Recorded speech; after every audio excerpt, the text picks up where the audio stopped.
I'm Mark. And I'm Josh. And this is Alter Ego Comics TV for the week of November 9th, 2016. A huge week for comics, lots of new number ones to talk about, so we're going to get right to it with my pick of the week, Invincible Iron Man number 1 by Brian Michael Bendis, artwork by Stefano Caselli. This is Riri Williams as Ironheart. Kind of confused as to why it's called Invincible Iron Man, though. It should be called Ironheart number 1. This is just all kinds of awesome fun. Riri Williams, of course, was introduced in the previous Invincible Iron Man series. She is a child genius. She's a 15-year-old MIT student interested in engineering and robotics and all that kind of fun stuff. She makes her own armor, and she pops up in, as I said, the previous series.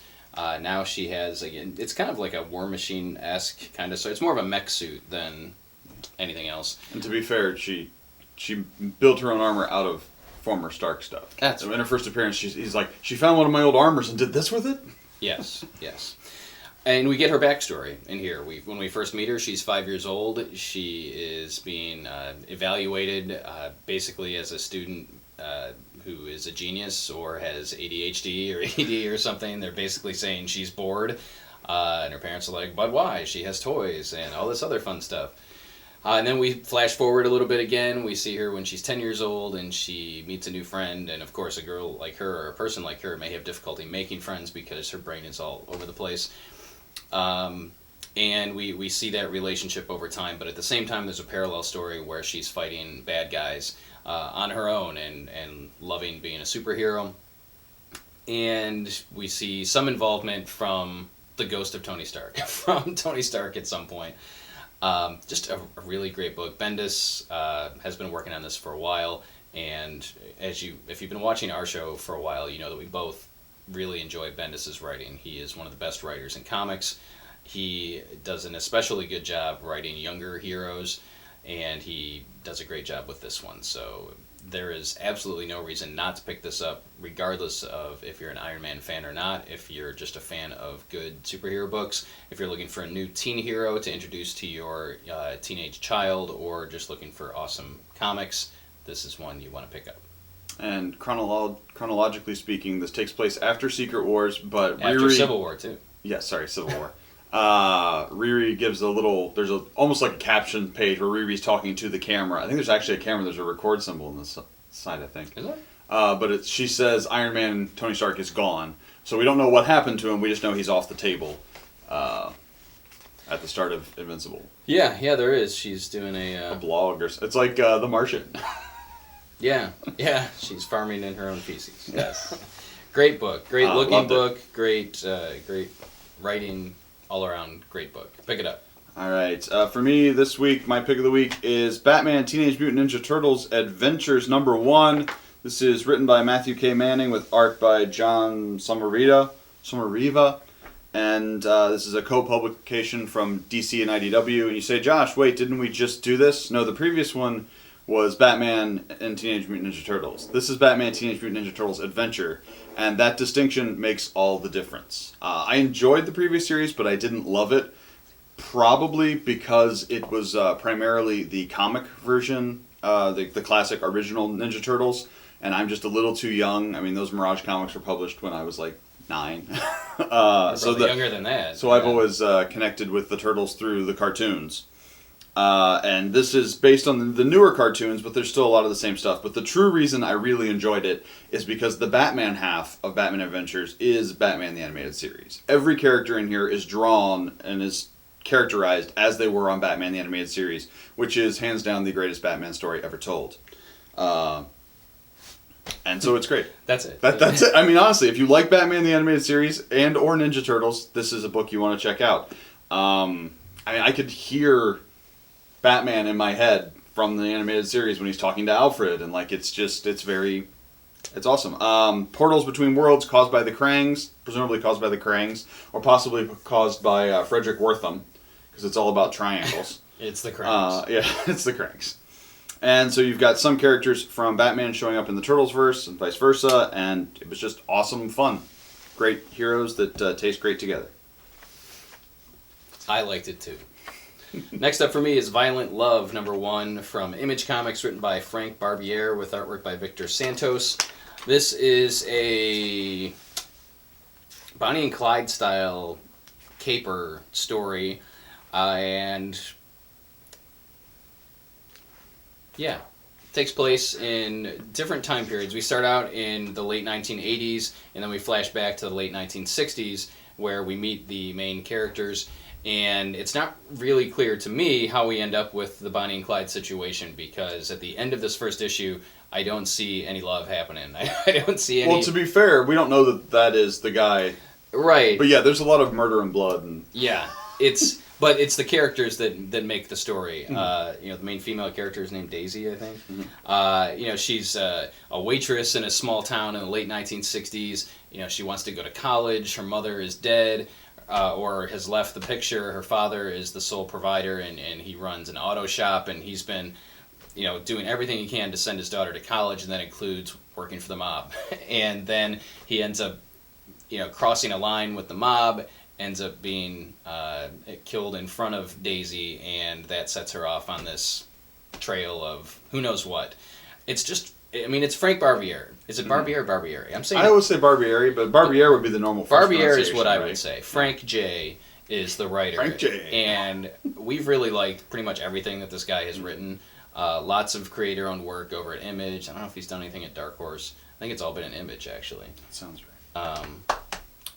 But it's a crime romance, which falls somewhere between Ed Brubaker and Matt Fraction. Okay. I'm like, I don't know where you're going. Yeah. Brubaker and Fraction, yes. But we both really dug it. We got a preview copy of this several weeks ago, read it. And anytime Josh and I agree on a preview copy of a book, where it's not just it was okay or it was good, we both have to say we really liked it for us to put money into it and say, let's stock it for the store. And this is one of those books. So Absolutely. Violent Love is one that you should check out.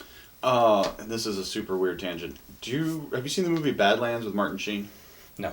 Okay, it's based on a true story. It's set out west, and it's about two young people that go on a murder-killing spree and fall in love, and that's kind of what the broad reminded me of. Although I think the characterizations in this are better. The movie's kind of stoic in its portrayals.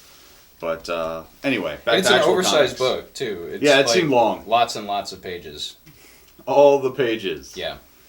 Next up for me, from the DC Young Animal imprint, we've got Mother Panic #1, written by Jody Houser with art by Tommy Lee Edwards. Where do I know him from? Lots of things. Marvel 1985. Marvel 1985 with Mark Miller. That vampire mobster book that we liked. Oh, yeah. What's it called? I have it in my office. Dirt or Streets or... I have a Turf, yes. I had him sign it at some show. Yeah, Vampires, Mobsters, Aliens, I think, towards the end. It was a great book. It was written by that British comedian guy. Yeah. Anyway, yes. But Mother Panic is set in Gotham City, home of the Batman, and we even get to see a little bit of Batman in this issue. There's a bat signal on the cover. It's totally Gotham. And this is much more comic book classic form than a lot of the other Young Animal books have been. It's a more digestible, superhero is strong, but vigilante story. We follow the protagonist, whose name is Grace, something like that. Doesn't matter. Violet, from Willy Wonka and the Chocolate Factory. No, she is a young, apparently wealthy person. Her mother has some sort of a degenerative mental illness, where she has good days and bad days, and the bad days are pretty bad by the looks of it. And we see things as she's a kid. We also see her as an adult, kind of jet-setting around in a Bruce Wayne fashion almost, and using her celebrity to get access to people who need to be punched super hard. And the bad guy in here kind of vaguely reminded me of what's going on in Daredevil with the murder artist thing. I can't remember the name of the villain in that book, but... We'll get there, because I'm going to... Oh, okay, there you go. Yeah. But it was very good. It was really compelling. I thought it was a good characterization. She's definitely, we're getting a little more Frank Castle vibe than Bruce Wayne vibe. She's a hardcore vigilante. And there's some really interesting imagery flashed in. I assume it has to do with her mental state or something, because we get really weird stuff in the middle of the panels. It's a Young Animals book. It's a Young Animals. There's got to be weird things. But it was really good. I enjoyed it. If you like the Gotham setting, if you like kind of offbeat vigilante books, it's quite good. There's also a backup story by people that I like. Well, one person that I like and one person that I'll tolerate. Written by Jim Krueger, art by Phil Hester, who's awesome. And it is a very cool, just short 3-page thing about Gotham City late night radio. And it's cool. We see little vignettes. We don't really see anything. All we hear is the radio voiceover dialogue. But then we see shots of a lot of recognizable characters from the Bat universe, from Gotham City, and how they're all listening to this radio program. And then what happens. And it was really good. I actually really liked that backup. I didn't know it was there. I thought it was more ads. And then there was actual story. I was amazed. Blam. Right? But yes. Mother Panic. Mother Panic #1. Another #1 this week. The Amazing Spider-Man Renew Your Vows. #1 now. This is an ongoing spinning out of Secret Wars Renew Your Vows? Yes. Is that what it was? No, it was called Amazing Spider-Man Renew Your Vows. Oh, okay. No. So But yes, this is some parallel universe where Peter and MJ are still married and have a daughter, not the Spider-Girl Mayday Parker daughter, but the Annie Mae Parker from Little House on the Prairie. No, from... Well, I mean, that makes more sense. Because her grandmother's name was Anna, right? Or her aunt? Yeah. Aunt Anna and Aunt It makes more May. sense, but... Right, I know. Mayday Parker is the classic. And I'm talking to you, Laura. If you're a fan of Spider-Girl, like Laura and I are, she's getting the short end of the stick here. But anyway, so this is the family Parker who fights crime together as the Spider Family. Not in those words. So Annie is presumably about a middle school student in this book. Peter is still Spider-Man. He is a photographer still for the Daily Bugle, slumming it. Yes, in this universe, he never started Parker Industries. Yes, he still has great tech because he's able to create a suit for Mary Jane that leeches off of his powers and gives her powers. Which was based on the technology of the villain from the original arc of Secret Wars. Yes. The Regent. Yes. So the main reason that I really like this book, they foreshadow a lot of stuff that may be coming down the road. I should say there are 3 stories in here. The main story is written by longtime Spider-Man scribe Jerry Conway, otherwise known as the man who killed Gwen Stacy. Artwork by the always awesome Ryan Stegman. And that sets up a lot of stuff that we may see down the road. We've got some reinterpretation of classic Spider-Man villains. We've got some amazing artwork. Stegman is really kind of aping early Todd McFarlane in this, so if you're a fan of that style, you want to check this out. We get all kinds of cool stuff. We've got the Mole Man, we've got dinosaurs, we've got just everything. All right, next up, we've got The Earnest Adventures of Spider-Dad, which is written and drawn by Anthony Holden, which is a lot of fun. It's got a younger Annie Mae. Looks like she's probably 5 or 6. She and Peter get to spend the day together, and they go off and have adventures. It's very, like... Calvin and Hobbes. Yeah, Calvin and Hobbes, kind of really young kid style. And then the last one I really liked, primarily because of the artwork by Marguerite Savage, written by Kate Leth. And it's Mary Jane and Annie Mae. Annie Mae apparently going to a private school now. She might be a freshman in high school, maybe a 7th or 8th grader. And she and her mom are designing costumes for themselves, and they do battle with the Rhino. It was a fun book. That's the main reason that I like this. Is the current Spider-Man book, while I love it to pieces, is very dark. And we'll get to that at some point in our list of also rans. But this one is very light and refreshing and fun, and to see Peter and Mary Jane and their daughter all fighting crime together is just all kinds of fun. So if you're looking for a fun Spider-Man book, or if you're an older Spider-Man reader like I am, I can't believe I just said that, then this is the book for you. Last up for me in the main picks this week is Avengers 1.1 now, we'll say. Again, 1.1, again. For the first time, for the last time. And this is written by Mark Waid with art by Barry Kitson. And do you know approximately what issue we're at? I don't. I want to say like It's gotta be 60 or something. Okay, I was thinking lower than that, but it could be 60s. So obviously everyone or anyone who's vaguely familiar with long-term Avengers lore, at a certain point, basically all of the original Avengers who were not Captain America decided that their lives were too jacked up. They had to go off elsewhere. So Thor and Giant Man and the Wasp and Iron Man all kind of turned the mansion over to Cap and is like, here's your new team. And that team is, of course, Hawkeye, Scarlet Witch, Vision, wow. Quicksilver, people who are now kind of classic Avengers members. It's like the smallest team of Avengers ever. 4 people. And one of For- them one of has them's very no fast. powers. Yes. Well, I guess he had no powers. His mouth is a power. But yeah, this book tells us the next part. This basically, it's not really a retelling of the issue, because in the issue I think we just got the press conference and then they moved straight on to a fight. This is kind of an expansion of it. Wade is trying to tell a classic Avengers story, and given the number of Avengers books he writes in the present, I would not bet against it having some ramifications on the other books in the future, or probably in the near future. But we get it's very weird to see Steve, because this is early days. I mean, he's only been unfrozen for less than a year, very short probably. Period of time, yeah. And Jarvis is there, but otherwise it's just him and these new people who are all supervillains. You've got the Brotherhood of Evil Mutants members, Wanda and Pietro, and then Hawkeye, attacked Stark Industries. Yeah, he broke in. He was a thief. Yes, poor Hawkeye. And of course, Hawkeye and Cap immediately kind of butt heads. Hawkeye wants to be the star. He wants to be the leader. He runs his mouth, and still people are not crazy about mutants and ties to Magneto. So it was just a very fun, Marvel-y book. It was just full of nostalgia, I guess. It really isn't the word I want, but that's what it is. It's just it's comforting to be in that world again. I was really looking forward to this, and if Josh didn't talk about it, I was going to talk about it, just because it's that nostalgic comfort food feeling. I didn't eat it, I just read it. And I love Kitson's artwork. I haven't seen anything from Barry Kitson in a while. He and Mark Waid have collaborated on some creator-owned stuff in the past, so it was good to see them together again. And Marvel has told us in the solicitation material that this does have ramifications for the present Avengers titles. So I don't know what that means. I don't know what's up with the letters pages. Whether they're reprinting, it's in the old school style. But this has the email address in it too. Yeah. And the issues they're talking about are like the old all new issues.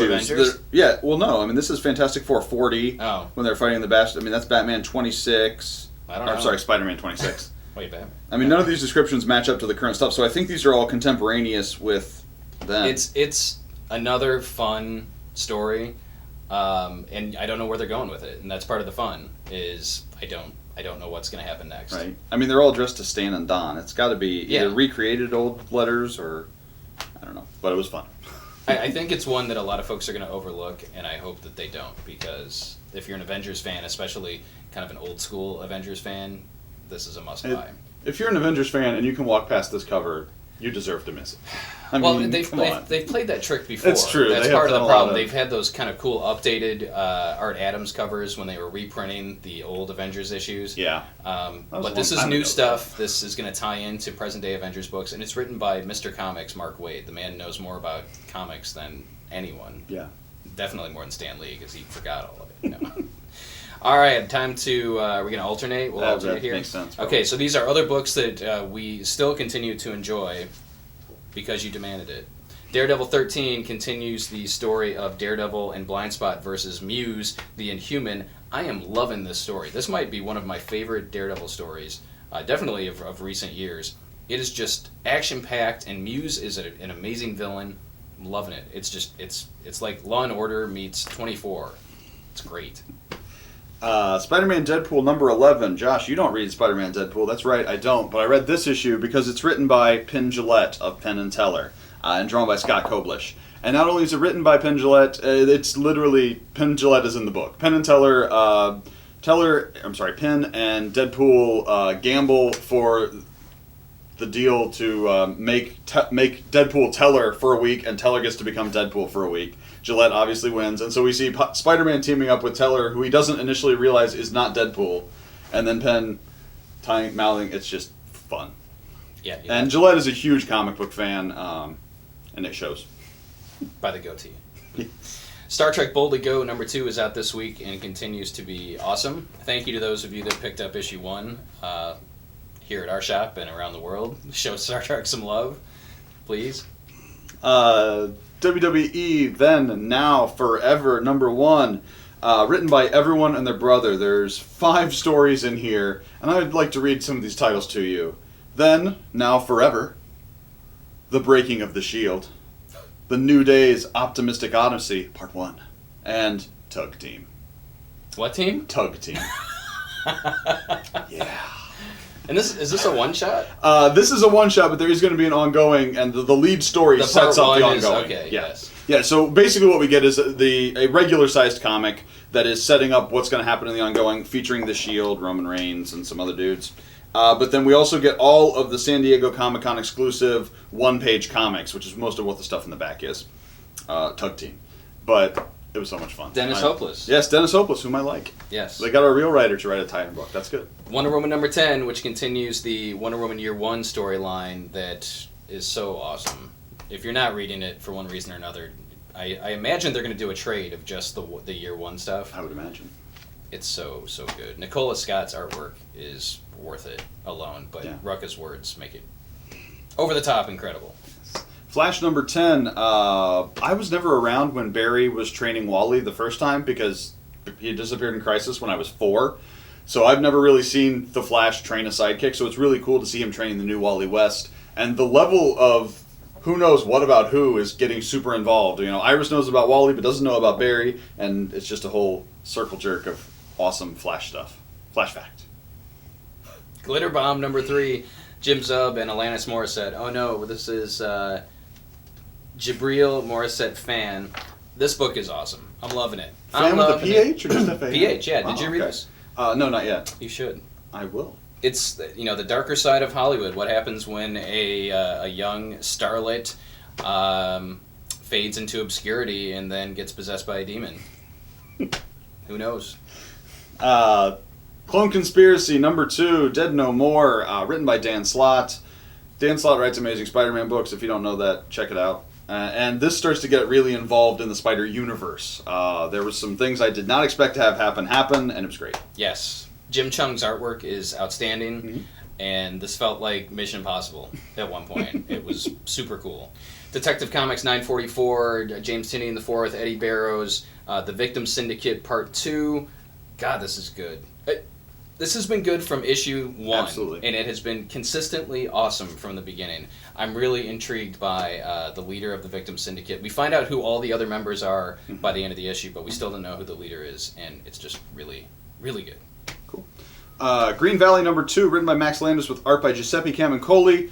Nobody checked this out because the cover's not super sexy, but it's a great book. It's written by Max Landis of Hollywood and son of John Landis. American Alien. Superman American Alien. Superman American Alien, that too. Chronicle. Big Movie Chronicle. deal. But anyway, it was great. I think if I was right, if this was a movie, this would have been the first opening, and then the previous issue would have been a flashback. That's how I would have told the story. Yes. So if you weren't crazy about the first issue, this gives you a better deal to where the story is going. There's also a cool one-page essay in the back by Giuseppe Camuncoli about his love for D&D and fantasy and how amped he is to be drawing a fantasy book after 20-odd years in the industry. It's great. Finally, for me, Steve Rogers, Captain America number 7, Nick Spencer, and Jesus Saez, yes, continues the artificially created origin of Steve Rogers and Captain America, and we get to find out that young Steve was not best friends with Bucky Barnes as a child in this Hydra made-up world. He was best friends with someone else, and you may be familiar with him by the time you get to the end of the issue. Spencer is telling an amazing story here.